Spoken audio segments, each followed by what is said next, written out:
जय हिंद, वंदे मातरम। स्वागत है आप सभी का आपके अपने YouTube चैनल जी के जीएस के भंडारा पर। आप सभी लोगों के रेलवे एग्जाम में सफलता दिलाने के लिए साइंस के अति महत्वपूर्ण एक और प्रश्नों का प्रैक्टिस सेट लेकर के आ चुका हूं। इससे पहले मैं 21 प्रैक्टिस सेट अपलोड कर चुका हूं। अभी तक अगर आप लोगों ने वो नहीं देखे हैं तो सारे प्रैक्टिस सेट आपको प्लेलिस्ट में मिल जाएंगे, वहां से जाकर के आप एक एक करके सभी प्रैक्टिस सेटों को देख लीजिएगा। अगर आपको वीडियो पसंद आए तो वीडियो को एक बार लाइक कर देना। चैनल को अभी तक आप लोगों ने सब्सक्राइब नहीं कर रखा होगा तो चैनल को आप लोग जरूर सब्सक्राइब कर लीजिएगा। तो चलिए फिर शुरू करते हैं।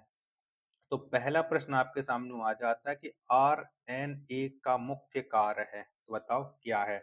तो आरएनए का जो मुख्य कार्य है वो प्रोटीन का संश्लेषण करना होता है। एक का सी ऑप्शन राइट आंसर हो जाएगा। दूसरा प्रश्न है कि मस्तिष्क ज्वर जिस जीव के कारण होता है वह है, तो कौन से जीव के वजह से मस्तिष्क ज्वर होता है। तो ये जीवाणु के वजह से होता है। दो का बी ऑप्शन राइट आंसर हो जाएगा। तीसरा प्रश्न है आपके सामने कि वन जेन वन एंजाइम का विचार किसने दिया था। तो ये विचार किसके द्वारा दिया गया था। तो ये विचार बीटल एवं टैटम ने दिया था। तीन का सी ऑप्शन राइट आंसर हो जाएगा। चौथा प्रश्न है आपके सामने कि घेंगा किस ग्रंथि के बढ़ने के कारण होता है। तो बताओ किसके बढ़ने के कारण ये घेंगा रोग होता है। तो घेंगा ये थायराइड की वजह से होता है। चार का ए ऑप्शन करेक्ट आंसर हो जाएगा। पांचवा प्रश्न है आपके सामने कि जिस पौधे में फूल या बीज नहीं बनते हैं उसे कहते हैं। तो उसे हम क्या कहते हैं। तो उसे हम कहते हैं क्रिप्टोगेम्स। पांच का सी ऑप्शन राइट आंसर है हो जाएगा। सात छठवां प्रश्न है आपके सामने कि हेपरिन का निर्माण डॉट डॉट द्वारा होता है। तो किसके द्वारा ये हेपरिन का निर्माण होता है। तो हेपरिन का निर्माण रक्त कोशिका के द्वारा होता है। छठवां का डी ऑप्शन करेक्ट आंसर हो जाएगा। सातवां प्रश्न है आपके सामने कि सूक्ष्मतम जीवित कोशिका है तो कौन सी है। तो सूक्ष्मतम जो जीवित कोशिका है वो है माइकोप्लाज्मा, यानी माइकोप्लाज्मा की है। सात का बी ऑप्शन राइट आंसर हो जाएगा। आठवां प्रश्न है कवक में संचित भोज्य पदार्थ है तो कौन सा है। तो कवक में संचित जो भोज्य पदार्थ है वो ग्लाइकोजन है। आठ का सी ऑप्शन राइट आंसर हो जाएगा। नौवां प्रश्न है आपके सामने कि सबसे मजबूत मांसपेशी पाई जाती है तो किस में पाई जाती है। नौ का आंसर आपको देना है। तो सबसे मजबूत जो मांसपेशी है ये जबड़ों में पाई जाती है। नौ का डी ऑप्शन राइट आंसर हो जाएगा। दसवां प्रश्न है आपके सामने गोलाकार प्रोटीन का उदाहरण है तो कौन है। दस का आंसर आपको बताना है। तो गोलाकार प्रोटीन का जो उदाहरण है वो एल्ब्यूमिन है। दस का सी ऑप्शन राइट आंसर हो जाएगा। 11वां प्रश्न आ जाता है कि डीएनए का संश्लेषण किस प्रावस्था में होता है। तो कौन सी प्रावस्था में होता है। तो डीएनए का जो संश्लेषण है वो इंटरफेज में होता है। 11 का ए ऑप्शन राइट आंसर हो जाएगा। 12वां प्रश्न है आपके सामने कि एंजाइम की सर्वाधिक संख्या पाई जाती है तो किस में पाई जाती है। तो एंजाइम की जो सर्वाधिक संख्या है ये सर्वाहारी में पाई जाती है। 12 का सी ऑप्शन करेक्ट आंसर हो जाएगा। 13वां प्रश्न आ जाता है कि बुढ़ापे के अध्ययन को कहते हैं। बताओ क्या कहते हैं। तो बुढ़ापे के अध्ययन को जेरोटोलॉजी कहते हैं। 13 का सी ऑप्शन करेक्ट आंसर हो जाएगा। 14वां प्रश्न है आपके सामने कि यकृत के अध्ययन को कहते हैं। क्या कहते हैं। तो यकृत के अध्ययन को हेप्टिलॉजी कहा जाता है। 14 का बी ऑप्शन राइट आंसर हो जाएगा। अगर अभी तक आप लोगों ने वीडियो को लाइक नहीं कर रखा है तो वीडियो को आप लोग लाइक जरूर कर दीजिएगा और चैनल को सब्सक्राइब करना ना भूलें। 15वां प्रश्न आ जाता है कि मनुष्य के शरीर में सर्वाधिक पाया जाने वाला प्रोटीन होता है तो कौन सा प्रोटीन पाया जाता है। मनुष्य के शरीर में सबसे ज्यादा पाया जाने वाला जो प्रोटीन है वो प्रोटीन है कोलोजन। 15 का सी ऑप्शन राइट आंसर हो जाएगा। 16वां प्रश्न आ जाता है आपके सामने कि लाइसिन होता है तो लाइसिन क्या होता है। तो ये एमिनो अम्ल होता है लाइसिन। 16 का ए ऑप्शन है वो राइट आंसर हो जाएगा।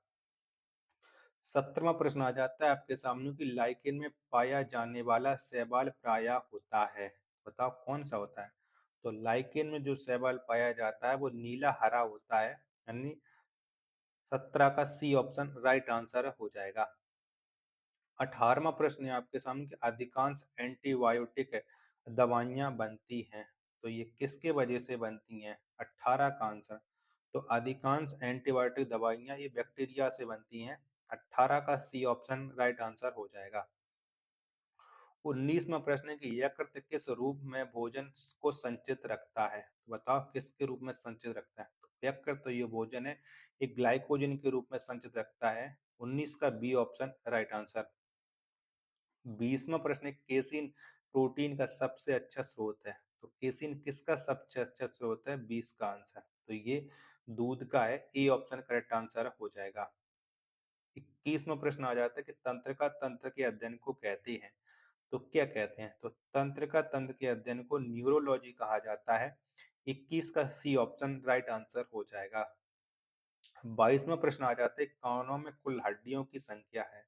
तो कितनी हड्डियां हैं वो कानों में पाई जाती हैं? 22 का आंसर आपको देना है। तो 6 हड्डी पाई जाती हैं। 22 का बी ऑप्शन राइट आंसर हो जाएगा।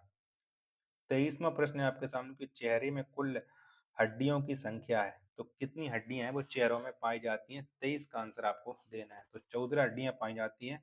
सी ऑप्शन राइट आंसर।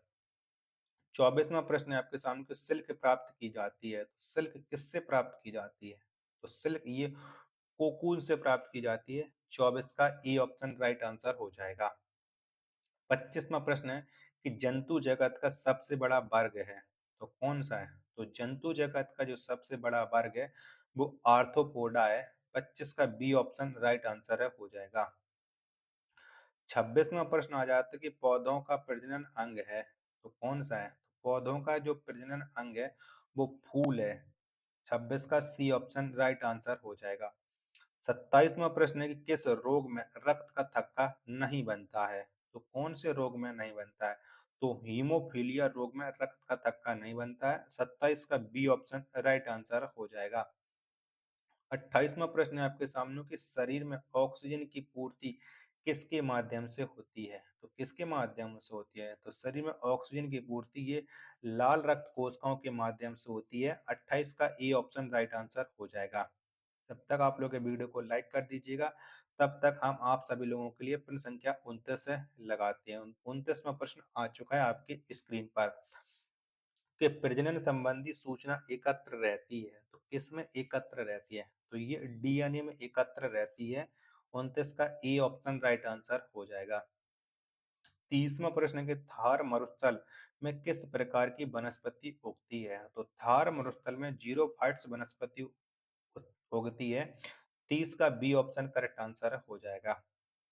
अगला प्रश्न संख्या 31 है आपके सामने कि दूषित जल पीने से कौन सा रोग होता है? तो कौन सा रोग होता है? तो दूषित जल पीने से हैजा रोग होता है। 31 का ए ऑप्शन राइट आंसर हो जाएगा। 32वां प्रश्न है आपके सामने कि रोहा किस अंग की बीमारी है? तो रोहा जो है बीमारी है, ये है आंख की बीमारी। 32 का सी ऑप्शन एकदम करेक्ट आंसर है हो जाएगा। 33वां प्रश्न आ जाता है कि हार्ट अटैक का कारण है। तो क्या कारण है? तो हार्ट अटैक का जो कारण है वो है कोलेस्ट्रॉल। 33 का बी ऑप्शन राइट आंसर हो जाएगा। 34वां प्रश्न है कि मानव रक्त में प्लाज्मा कितना प्रतिशत होता है? तो मानव रक्त में जो प्लाज्मा है वो 55% होता है। डी ऑप्शन राइट आंसर हो जाएगा। 35वां प्रश्न आ जाता है कि एंजाइम सहायक होते हैं। तो किसमें सहायक होते हैं एंजाइम? तो एंजाइम ये सहायक हैं वो भोजन के पाचन में होते हैं। 35 का बी ऑप्शन राइट आंसर है हो जाएगा। 36वां प्रश्न आ जाता है कि टीबिया नामक अस्थि मानव शरीर में कहाँ पाई जाती है? तो टीबिया नामक जो अस्थि है ये मानव शरीर के टांग में पाई जाती है। 36 का सी ऑप्शन राइट आंसर हो जाएगा। 37वां प्रश्न कि पौधों के रोगों का अध्ययन होता है।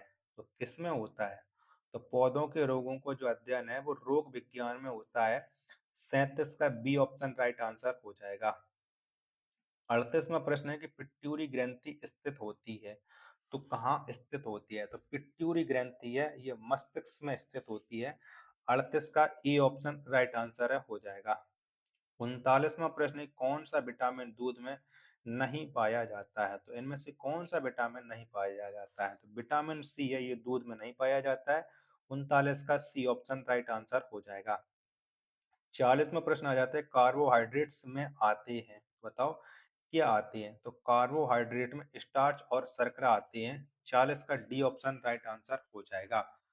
आशा करता हूँ आपको ये वीडियो पसंद आई होगी, तो वीडियो को एक बार लाइक करें। चैनल को अभी तक आप लोगों ने सब्सक्राइब नहीं कर रखा होगा, तो चैनल को आप लोग जरूर सब्सक्राइब कर लीजिएगा। मिलते फिर अपने एक और नेक्स्ट वीडियो के साथ। तब तक के लिए धन्यवाद। जय हिंद, वंदे मातरम।